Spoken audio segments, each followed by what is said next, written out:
राजीव गांधी सद्भावना यात्रा की याद मनाई गई। कांग्रेस पार्टी के आला कायदीन ने चार मीनार के दामन में राजीव गांधी की तस्वीर पर फूलमाला पेश की और खराज अकीदत पेश किया। इस मौके पर साबिक मरकजी वजीर दिग्विजय सिंह, तेलंगाना प्रदेश कांग्रेस कमेटी के सदर कैप्टन उत्तम कुमार रेड्डी, MLC शब्बीर अली के अलावा और भी दीगर कायदीन भी मौजूद थे। Bureau report INDtoday.com।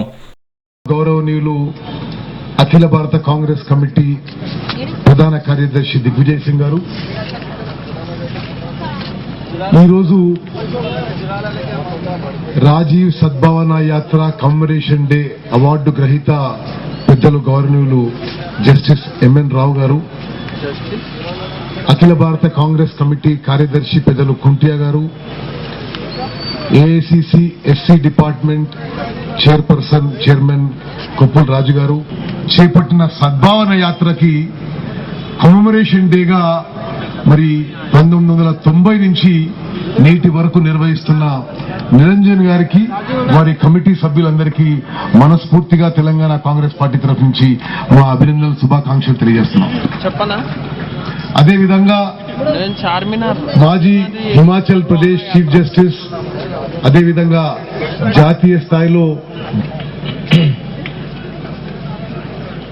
परम सम्माननीय जस्टिस राव साहब, सम्माननीय श्रीमती राउत, प्रदेश कांग्रेस के माननीय अध्यक्ष श्री उत्तम रेड्डी जी, तेलंगाना विधानसभा में विपक्ष के नेता श्री जन रेड्डी जी, काउंसिल में कांग्रेस के नेता शब्बीर भाई, AICC के माननीय सेक्रेटरी श्री RC खोटिया जी, अखिल भारतीय कांग्रेस कमेटी के SC सेल के माननीय अध्यक्ष श्री राजू जी, आदरणीय श्री जयपाल रेड्डी जी, लक्ष्मैया जी, विक्रमार्क भट्टी जी, MA खान साहब, आनंद भास्कर जी, सुधाकर रेड्डी जी, DK अरुणा जी, नागेंद्र जी, इस सद्भावना समारोह के प्रभारी माननीय निरंजन जी, युवक कांग्रेस, महिला कांग्रेस, NSUI सेवादल के सभी माननीय अध्यक्ष महोदय, मंच पर उपस्थित सभी सम्माननीय कांग्रेस के वरिष्ठ नेतागण, आदरणीय साथियों, मुझे इस बात की खुशी है 19 अक्टूबर 1990 में जबकि पूरे शहर में हिंदू मुसलमानों के बीच में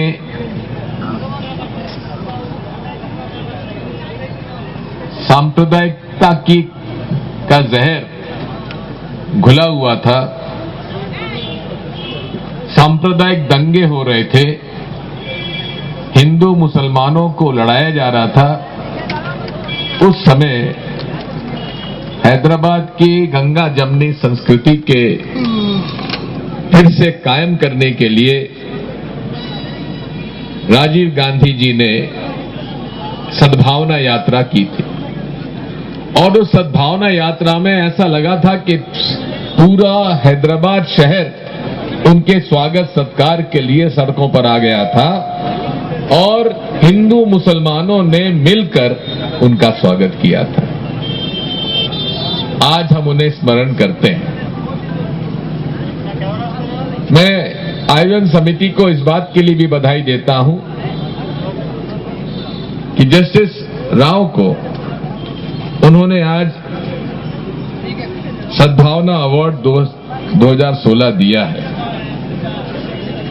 यदि आप जस्टिस राव का जो भाषण है उसका आप विश्लेषण करेंगे तो इस बात से साफ उजागर होता है कि उन्होंने मूल रूप से जो राजीव गांधी जी का जो एक लीडरशिप क्वालिटीज थी, जो उनके अंदर एक उनका चरित्र था, उसका उन्होंने विश्लेषण किया है। राजीव गांधी जी कभी भी राजनीति में नहीं आना चाहते थे। और यदि शायद संजय गांधी जी की अकाल मृत्यु नहीं हो जाती तो राजीव गांधी राजनीति में भी नहीं आते। लेकिन आने के बाद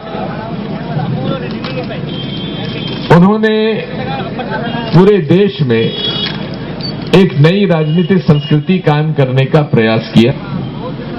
टीडीपी, वाईआरएस कांग्रेस और कांग्रेस के लोगों को, सीपीआई के लोगों को खुले रूप से बिना उनके इस्तीफा दिए खुद उनको सम्मानित कर रहे हैं, उनका स्वागत कर रहे हैं।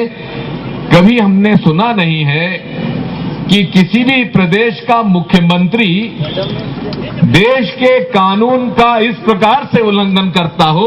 हमने ऐसा दूसरा उदाहरण नहीं देखा। दुर्भाग्य से जो हमें न्याय मिलना चाहिए थे अदालतों से, हमको नहीं मिल पाया, दुर्भाग्य से। Why even Supreme Court, which is now incidentally today, our hearing is there in the Supreme Court. Sir, we appeal to the judiciary. We appeal to the Honorable Supreme Court. How can you be a party to the very essence of politics? न्यायपालिका में भी political implication आज देखे जा रहे हैं। ये कोई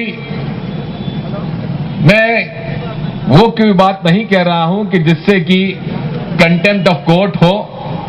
अगर माननीय न्यायालय मानता है कंटेम्प्ट ऑफ कोर्ट तो उसका भी मैं आरोपी होने के लिए मुझे ऐतराज नहीं है। लॉ का उल्लंघन हुआ है और आज तक जुडिशरी ने उस पर कोई निर्णय नहीं लिया है। साथियों, देश के हालात आप सबके सामने हैं। मूल रूप से भारतीय जनता पार्टी और संघ और कांग्रेस में बुनियादी फर्क है, और वो फर्क है कांग्रेस पार्टी गांधी जी का रास्ता अपनाती है, अहिंसा का रास्ता अपनाती है, और संघ की विचारधारा हिंसक प्रवृत्ति की है।